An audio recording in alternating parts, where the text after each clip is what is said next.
The transport shuttle shook gently as it landed on orbital station Helios 4, the biggest security station in Earth's sky. Thousands of people came here every day, scientists, officers, workers, and travelers passing between planets. For most, it was a busy but normal stop. But for Terran Vale, this was his first day leaving Earth after 2 quiet years living as a repair technician. He wore simple gray work clothes, carried a tiny toolkit, and kept his head down. He looked like any young man working a normal job. But he wasn't normal. And the truth hidden under his left wrist was something no one was supposed to know. Terran stepped out into the bright, polished halls. A row of security scanners blinked with blue lights. Everyone had to pass through. The guards reminded people calmly, "Please place your wrist under the red lens. Tattoos must be scanned. Keep moving." This was routine. Every citizen in the Solar Union had a tiny ID tattoo printed at birth. It carried their name, history, health data, and permission level. Terran looked at his own wrist. A simple black band, thin as a thread. But the real tattoo, the one that mattered, was invisible. It lay beneath the skin like a ghost. He joined the line. People laughed, chatted, and scrolled through their tablets. No one noticed how stiffly Terran stood. He wasn't afraid of scanners. He was afraid of what the scanner might remember. When it was finally his turn, a guard waved him forward. She was tall, calm, and looked bored from checking thousands of wrists all day. "Tattoo to the lens, please," she said. Terran breathed in, pressed his wrist to the glass, and everything changed. The scanner lit up bright white, then brighter, then brighter. Then it froze. The screen cracked with static. The station lights flickered. Warning sounds echoed through the hall. The scanner showed a single line of text in bright red. "Access denied. Rank exceeds all protocols." Everyone around him gasped. Even the guards stepped back. No civilian ever outranked a scanner. No officer outranked it. Not even generals. Only one kind of person had IDs that scanners weren't allowed to read. Only one kind had higher clearance than the machines themselves. The Lost Commanders. But they were legends. Ghosts.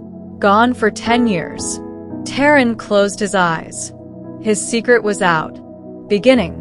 The boy who tried to disappear. Terran Vale was once Commander Terran, the youngest ever officer in a special human defense project known as Project Aegis.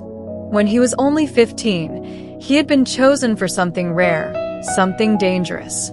The project built children with special abilities, perfect memory, fast reflexes, and minds trained to see 1,000 patterns in one glance.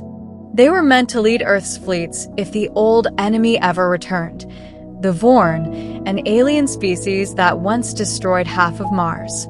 But something went wrong. The children were pushed too hard. Too many got sick. Too many broke under the pressure. Terran watched friends collapse, cry, or vanish into secret hospitals. And then the project ended. The world said the Aegis children were gone, lost in an accident.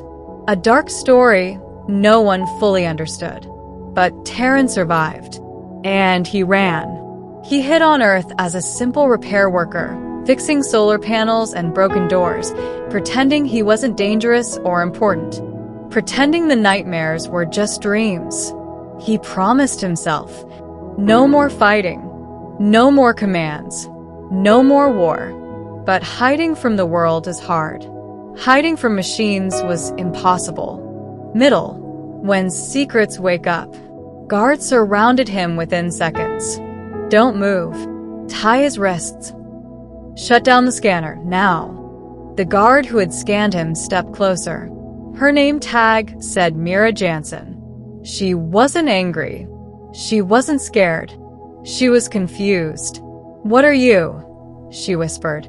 Terran spoke quietly. "Just a repair tech." The scanner beeped again, almost like it was afraid. More red warnings flashed. Identity locked. Clearance. Omega 0. Query blocked by master protocol. Mira looked at him sharply. Omega 0 doesn't exist. It was a myth. Terran said nothing. He was taken to a secure room with metal walls and one table. 2 guards stood outside the door. Mira sat across from him. "I'm not here to hurt you," she said gently. "But the station can't ignore this. Everyone's talking. The scanner nearly shut down the entire dock." "Who are you really?" Terran sighed. He looked at his hands. "Someone who wanted to disappear." "Why?" "Because the world expected me to save it," he whispered. "And I couldn't." Before she could ask more, alarms blared through the station. Incoming threat detected.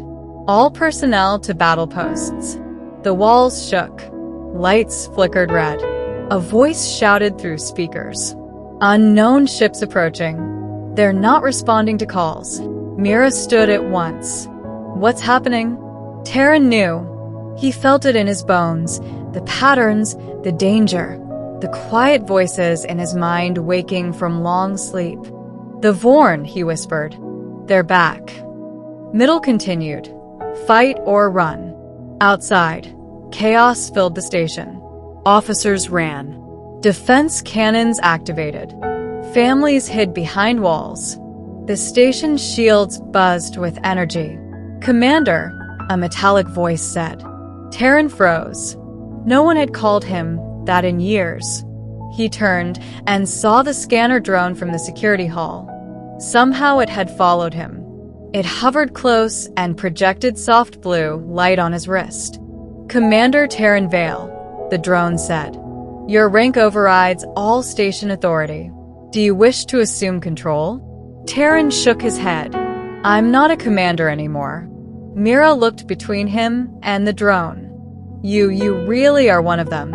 "I never wanted to be," he said. But the station shuddered again. A young officer ran past the door shouting, "The Vorn fleet is charging weapons. Our shields won't hold." Mira grabbed Terran's arm. "You might be the only one who knows how to stop them." Terran felt the old training pushing at the edges of his mind. The patterns, the battle maps, the instinct to protect. "No," he whispered. "I promised myself I'd never fight again." "And if you don't?" Mira asked. "Everyone here dies." Terran looked at the trembling walls. He thought of the children of Aegis. They didn't fail because of weakness. They failed because the world treated them like machines. He wasn't a machine. He was a person. And he could choose to help, not because someone ordered him, but because he wanted to. He stood. "Take me to the command deck." Middle to end. The youngest commander returns. The command deck buzzed with fear and confusion. Officers looked up as Terran entered. "Why is a civilian here?" Security said he outranked the scanner. "That's impossible. No one outranks the system." But when the drones followed Terran, projecting his hidden ID, every screen flashed the same message. "Commander verified. Access to all systems unlocked." The Admiral stared at him. "You're a child." "I'm old enough," Terran said softly. "Show me the enemy formation." The screen showed 3 Vorn ships approaching in a spearhead shape. Terran studied them. Patterns formed quickly in his head. "They're testing the shields," he said. "They're not trying to destroy us yet. They're measuring how we react." "How do you know?" Mira whispered. "Because that's what I would do." Terran touched the screen. "We need to widen the shield arc by 5 degrees and draw their fire. Then we fire the ion nets here, here, and here, where their armor is weakest during a charge." The Admiral blinked. "How did you figure that out so fast?" Terran didn't answer. He didn't need to. Everyone moved. Officers rushed to stations. Orders flew across the room. The station's huge shield ring slowly adjusted. The Vorn fired. The shields shook, but they held. "Release the ion nets." Terran commanded. 3 glowing webs shot into space, wrapping around the lead Vorn ship. It crackled and froze, drifting powerless.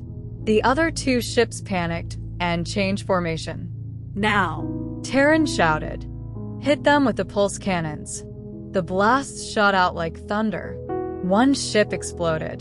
The other staggered, then fled into the dark. The room went silent. The battle was over. People stared at Terran like he was impossible, like a ghost, like a hero. But he only felt tired. Very, very tired. Ending. The choice that was finally free. Hours later, after fires were put out and the station calmed, Mira found Terran sitting alone near a giant window. Stars shone quietly outside. You saved thousands of people, she said, sitting beside him. Terran shrugged. I didn't want to fight, but I couldn't watch them die. You don't have to hide anymore, she said softly. You're not a child soldier now. You get to choose your own life. Terran looked at his wrist, the tattoo that woke the scanner, the system, the whole station. Then I choose something different, he said. No more secret projects. No more commanders. I want to help in my own way. Mira smiled. We could use someone like you. Not as a weapon, just as a person who cares. Terran felt something warm in his chest. A feeling he hadn't felt in years. Hope. He looked out at the stars. Maybe I can fix things, he said quietly. Not with war. With knowledge. With choices. Mira nudged his shoulder. So, what now? Terran stood. Now we rebuild. And next time the Vorn come, we'll be ready, because this time, we fight by choice, not fear. The scanner drone floated near them and beeped softly. Commander? It asked. Terran smiled. Not Commander. Just Terran. But the stars outside glowed, as if they knew the truth. Some leaders are born. Some are made. And some become leaders the moment they choose to stop running. Terran Vale walked forward into the new dawn of Helios, for no longer hiding, no longer afraid, just ready, and for the first time in his life, free.